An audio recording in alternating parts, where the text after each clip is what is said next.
मौसम इतना सर्द है कि जिन इलाकों में आमतौर पे धुंध नहीं होती थी वहाँ भी धुंध दिख रही है। फिर भी परिंदों की शौकियाँ कल से बड़ी हैरानकुन है क्योंकि हवा बहुत तेज़ चल रही है।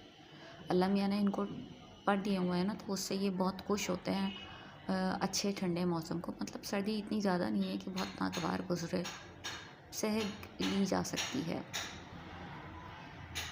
लेकिन फिर भी छोटे बच्चों के लिए बहुत एहतियात करनी चाहिए। वो भी परिंदों की तरह उड़ने चुगने के बहुत शौकीन होते हैं, तो उनको गर्म कपड़े पूरे पहनाइए, हाथों पैरों में मोज़े ज़रूर पहनाइए और मुमकिन हो तो हाथों पे दस्ताने भी चढ़ा दीजिए, क्योंकि वो इधर उधर हाथ भी बहुत मारते हैं।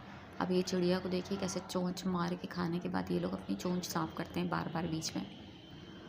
तो धुंध अगर कुदरती हो तो कोई मसला नहीं, अगर धुंध आलूदगी से हो तो मसला होता है। वैसे सर्दियों में थोड़ी बहुत धुंध हर जगह होती है, लेकिन आजकल आलूदगी की वजह से कुछ इलाकों में पाकिस्तान के भी बहुत ज़्यादा बढ़ गई है और कहा जाता है कि वो आलूदगी ज़्यादातर दूसरे खित्ते से, दुश्मन ममालिक की तरफ से हमारी तरफ कस्तन भेजी जाती है। तो बहरहाल अल्लाह सबको हिदायत दे। मसाइल सबको होते हैं और जो है अब सर्दियों के मौसम में सेहत अच्छी रखने के लिए, जिस्म को तवाना रखने के लिए एक चीज़ मैं आपको बता रही हूँ जो बहुत महंगी भी नहीं होती, ख़ास तौर पे अगर आप समंदर की ले लेते हैं, इर्द-गिर्द झीलों से पकड़ी हुई ले लेते हैं। हमारे इलाके में भी माशाल्लाह अल्हम्दुलिल्लाह अब सब्ज़ियाँ भी ज़रा सस्ती हो गई हैं, तो बीच में 50 रुपए की काफ़ी सारी सब्ज़ियाँ 2-2 किलो की आवाज़ें लग रही थी या 1.5 किलो।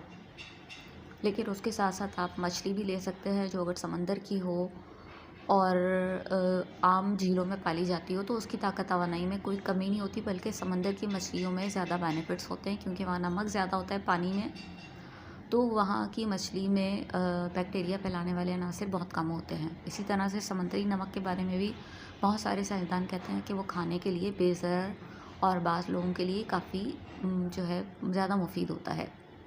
ये एक पुरानी माइथ है जो फैली हुई है कि समंदरी नमक अच्छा नहीं होता है या समंदर की मछली में जायका नहीं होता। इस सर्दी में अगर आप समंदर की मछली एक दिन भी हफ्ते में खाएंगे तो आपको सर्दी कम लगेगी। इसी तरीके से जड़ी बूटियों का कहवा ख़ास तौर पे जिसमें लौंग, दालचीनी, बड़ी इलायची और गुलाब की पत्तियाँ आप मिला लेते हैं, तो ये भी आपको ठंड और फ्लू के असरात से बचाएगा।